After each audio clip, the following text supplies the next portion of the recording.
நபிகள் நாயகம் ஸல்லல்லாஹு அலைஹி வஸல்லம் அவர்களின் காலத்தில் சஹாபாக்களின் பிள்ளைகளை பள்ளிவாசலிலே கொண்டு விடுவார்கள்.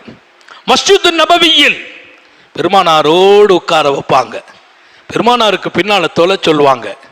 பெருமானாருடைய சபையில இருக்க செய்தாங்க. பெருமானார் தடை செய்யல. இன்னைக்கெல்லாம் சின்ன பிள்ளைங்களை பள்ளிவாசல்ல நம்ம வந்தா விரட்டுறோம், வெளியில போ பத்துறோம். அது அல்ல, பெருமானார் அனுமதிச்சாங்க. ஏன் அனுமதிச்சாங்க? அந்த பிள்ளைகள் வரட்டும், நிற்கட்டும், பெரியவர்கள் பக்கத்தில் வச்சுக்கங்க. உங்களை பார்த்து அந்த பிள்ளை பழகணும், தொழணும். என் பிள்ளையை தொழுகையாளியாக நான் ஆக்குவதற்கு, மார்க்கமுடையவனாக ஆக்குவதற்கு, மார்க்கமுடையவர்கள் இருக்கும் இடத்தில், ஒழுக்க சீலர்கள் இருக்கும் இடத்தில் பிள்ளைகளை கொண்டு வாருங்கள் என்றார்கள். ஒரு கட்டத்தில் பிள்ளைங்களுடைய சலசலப்பு கூடும் போது தடுக்கிற காரியங்கள் வருகிறது. ஆனா பக்குவத்தை கொடுத்தாங்க. பள்ளிவாசலிலே தொட்டில் கட்டி சிறுவர்களை படுக்க வைத்தாங்க.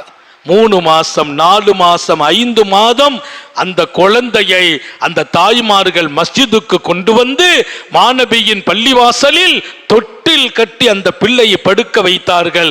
சுபுகு தொழுகையில பெருமானார் தொழ வைப்பாங்க. பிள்ளைங்க தொட்டில்ல தூங்கும். வந்தவங்க கேட்பாங்க, ஏம்மா வீட்டில் பிள்ளைங்களை போட்டுட்டு நீங்க பள்ளிக்கு வர வேண்டியது தானே? பெண் மக்கள் அனுமதிக்கப்பட்ட காலம், பின்னால தடை செய்யறாங்க. ஏன் இங்கே கொண்டு வந்தீர்கள்? அந்த தாய்மார்கள் சொன்ன பதில், நாங்கள் ஆசைப்பட்டோம். காலையில எங்க பிள்ளைங்க 3 மாசம்தான் 4 மாசம்தான் பள்ளிவாசல்ல எங்க பிள்ளைங்க தொட்டில்ல வந்து முழிச்சிட்டு இருக்கோ, தூங்குதோ, பெருமானார் ஸல்லல்லாஹு அலைஹி வஸல்லம் சுபு தொழ வைப்பாங்க. நபியினுடைய கிராத்தை எங்கள் பிள்ளைகளின் காதுகளில் கேட்டு உள்ளங்களில் போய் சேர வேண்டும். நபி ஓதும் கிராத், அந்த தொழுகையில் ஓதப்படுகிற வசனங்கள், அதுவும் மாநபி அவர்களால் ஓதப்படுகிற வசனம், எவ்வளவு பெரிய பாக்கியம். எங்க பிள்ளைங்க காதுல விழணும். பிள்ளைங்க தூங்குறாங்க, தூங்குனாலும் காதில் விழும், உள்ளத்தில் இறங்கும், நாளை எதிர்காலம் ஜொலிக்கும்.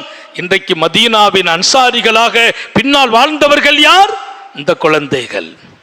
எந்த குழந்தைகள் தாயால் இப்படி வார்த்தெடுக்கப்பட்டதோ, இந்த சமூகத்தின் மிகச்சிறந்த மார்க்கத்தின் ஞானமுடையவர்களாக, இந்த மார்க்கத்திற்கு தோள் கொடுத்தவர்களாக அந்த பிள்ளைகள் உருவானார்கள். அப்ப பிள்ளைகளுக்கு ஒரு தந்தை கொடுக்கிற சன்மானம் என்னன்னு கேட்டாங்க. ஒரு தகப்பன் தான் மௌத்தார போது பிள்ளைங்களுக்கு விட்டுட்டு போற சன்மானம் எது? வீடுகளையா, வாசல் சொத்துக்களையா, நிறைய தோட்டங்கள் துறவுகளையா? இல்லை. ஒரு நல்ல தந்தை, மா நகல வாலிதுன் வலதா, ஒரு நல்ல தந்தை யார்? தன் பிள்ளைகளுக்கு அவர் விட்டு செல்லும் சன்மானங்களில் எல்லாம் மிகச்சிறந்த சன்மானம் வீட்டு வச்சுட்டு போறது, வசதியை கொடுத்துட்டு போறது, எல்லாத்தையும் விட மின் அதபி ஹசன், அழகிய ஒழுக்கத்தை கொடுத்து விட்டு செல்லுங்கள் என்றார்கள் நபிகள் நாயகம்.